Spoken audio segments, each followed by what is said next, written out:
പരുത്തിക്കാടിനെ വിമർശിച്ചതിന്റെ പേരിൽ reporter channel case കൊടുത്ത advocate NV Vaisakhan എന്നാ പിന്നെ നമുക്ക് കോടതിയിൽ കാണാമെന്ന പരാമർശത്തിന് പിന്നാലെ ഒരു ഫേസ്ബുക്ക് കുറിപ്പ് കൂടി ഇപ്പോൾ സോഷ്യൽ മീഡിയയിൽ ഇട്ടിട്ടുണ്ട്. നമ്മുടെ നാട്ടിൽ കഴിഞ്ഞ വീഡിയോയിൽ പറഞ്ഞതുപോലെ ഇടതുപക്ഷത്തിനെതിരെ എന്ത് തോന്നിവാസം പറഞ്ഞാലും അത് വിമർശനം.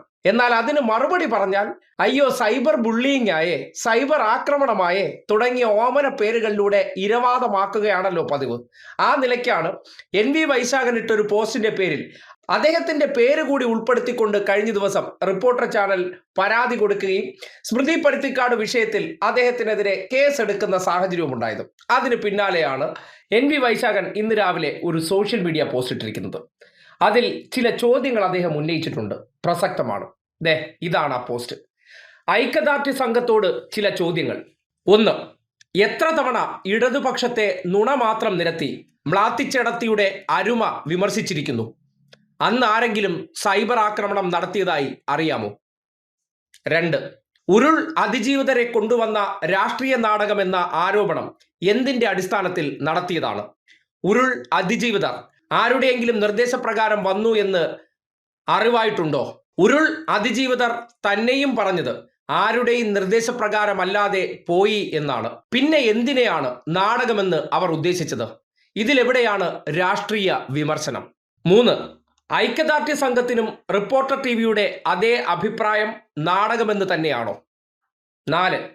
ഉരുൾ അതിജീവിതരെ അധിക്ഷേപിച്ചിട്ട് മാപ്പ് പറയാൻ ഒരുക്കമല്ലാതെ വീണ്ടും അവരെ അധിക്ഷേപിക്കും വിധം തൻ്റെ മുൻ അഭിപ്രായത്തെ രാഷ്ട്രീയ വിമർശനമെന്ന് വഴിതിരിച്ചു വിട്ട് സാധൂകരിക്കുമ്പോൾ ഉണ്ടാകുന്ന പ്രതികരണങ്ങളെ സൈബർ ആക്രമണമെന്ന് വിളിക്കുന്നതാണോ പുതിയ രീതി?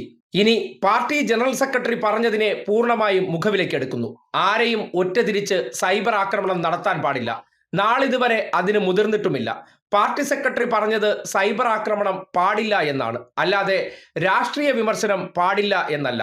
അതിനാൽ ഉരുൾ അതിജീവിതരെ പറഞ്ഞാൽ ഇനിയും പറയും. നിന്റെയൊക്കെ പരാതി കൃത്യമാണ്, വ്യക്തമാണ്. 4 ചോദ്യങ്ങൾ കൃത്യമായിട്ട് NV വൈശാഖൻ ഉന്നയിച്ചിരിക്കുന്നത് ഈ രാഷ്ട്രീയ അഭിപ്രായ ഉഡായിപ്പ് എങ്ങനെ പുട്ടിയിട്ട് ക്യാമറകൾക്ക് മുന്നിൽ വന്നിരുന്ന് ശീതീകരിച്ച മുറിയിൽ ചില രാഷ്ട്രീയ താല്പര്യങ്ങളോടുകൂടി പരുത്തിക്കാട് എന്ത് തോന്നിവാസവും എന്ത് വിവരക്കേടും പറഞ്ഞു കഴിഞ്ഞാൽ അതിനൊന്നും മറുപടി പറയില്ല എന്ന് കരുതരുത്.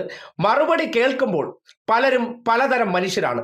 സ്മൃതി പരുത്തിക്കാട് തന്നെ അടുത്തിരിക്കുന്നവരോട് പോലും പലപ്പോഴും വളരെ അരഗൻ്റായിട്ട് പെരുമാറിയ സന്ദർഭങ്ങളുണ്ട്.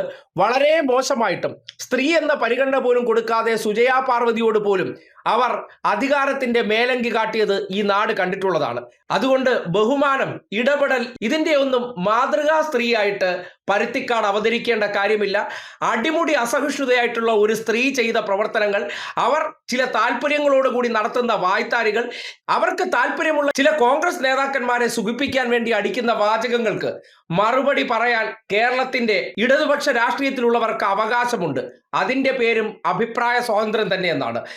പരുത്തിക്കാട് പറയുന്നത് അഭിപ്രായ സ്വാതന്ത്ര്യമാണ്, വിമർശനമാണെങ്കിൽ തിരിച്ചും രാഷ്ട്രീയ വിമർശനമാണ്, അഭിപ്രായ സ്വാതന്ത്ര്യമാണെന്ന് വിചാരിച്ചാൽ തീരാവുന്ന പ്രശ്നമേ ഉള്ളൂ. അതുകൊണ്ട് ഇമാതിരി തോന്നിവാസങ്ങളും അലവലാതിത്തരങ്ങളും ഒരു ചാനൽ ഫ്രെയിമിലിരുന്ന് പറഞ്ഞാൽ അത് കേട്ടിട്ട് മിണ്ടാതിരിക്കണമെന്ന് പറഞ്ഞാൽ വീട്ടിൽ പോയി പറയൂ എന്നുള്ള അഭിപ്രായം തന്നെയാണ് പൊതുവെ പറയാറുള്ളത്. അത് NV വൈശാഖൻ പറഞ്ഞില്ലെങ്കിലും ഇനിയും പറയുമെന്ന് പറഞ്ഞു വെക്കുന്നിടത്ത് സകലതും ഉൾച്ചേർന്നിട്ടുണ്ട്.